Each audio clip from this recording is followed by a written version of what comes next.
Alhamdulillah hari ini saya dapat hadir ke Solar dan Storage Live 2026 yang dianjurkan oleh Terrapin Private Limited.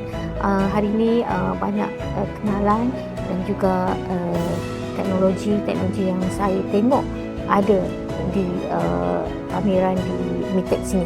Hari ini saya dijemput untuk menjadi guest of honor untuk sampaikan ucap pertama dan saya deliver tentang bagaimana kepentingan dan keperluan zaman sekarang ni tentang solar. Dan alhamdulillah saya dapat melihat banyak booth yang ada di MITEX hari ini, daripada negara luar, daripada China, daripada Taiwan, teknologi daripada Jerman.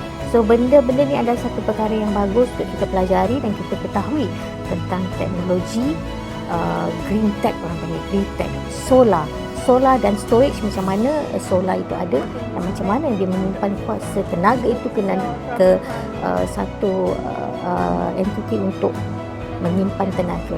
So hari ini alhamdulillah saya sangat gembira. Terima kasih Mr. Paul, Raymond and also Bastian yang telah menjemput saya dan juga tim MDC yang hadir hari ini untuk support, untuk mengenali, mengetahui tentang teknologi terkini. And yeah, I have my team here yang menyebut Ahmad Kadir, Supreme Employee Council, Dr. Abdul Haid, Secretary General, Institution Governance Authority MDC Malaysia. Information in how we produce, store and consume energy. My name is Paul Clark. I'm the Managing Director of Terrapin Asia.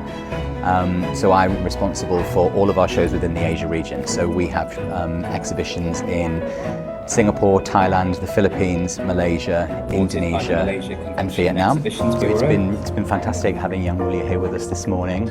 I think it really just further underscores the commitment of Malaysia's leaders to a clean energy future and creating a cleaner, greener future for all Malaysians.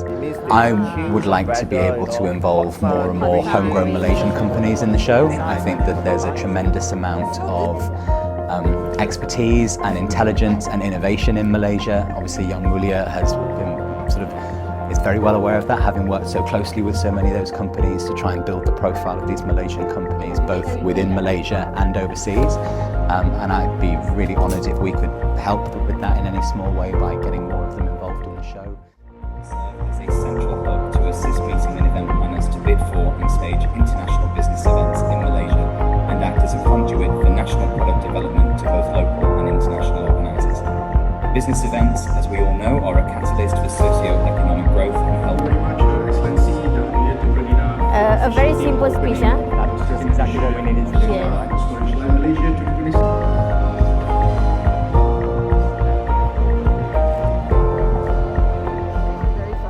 My hope is that we can play a small role in helping Malaysia achieve energy independence, energy security, and can create more opportunity for commerce and for international and local players to do business with each other. That's how we succeed.